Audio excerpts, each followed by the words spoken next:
yang paling menyakitkan.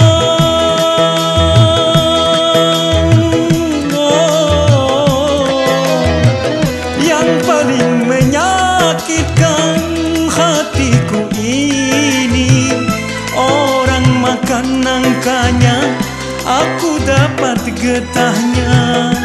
Oh, ku dapat getahnya.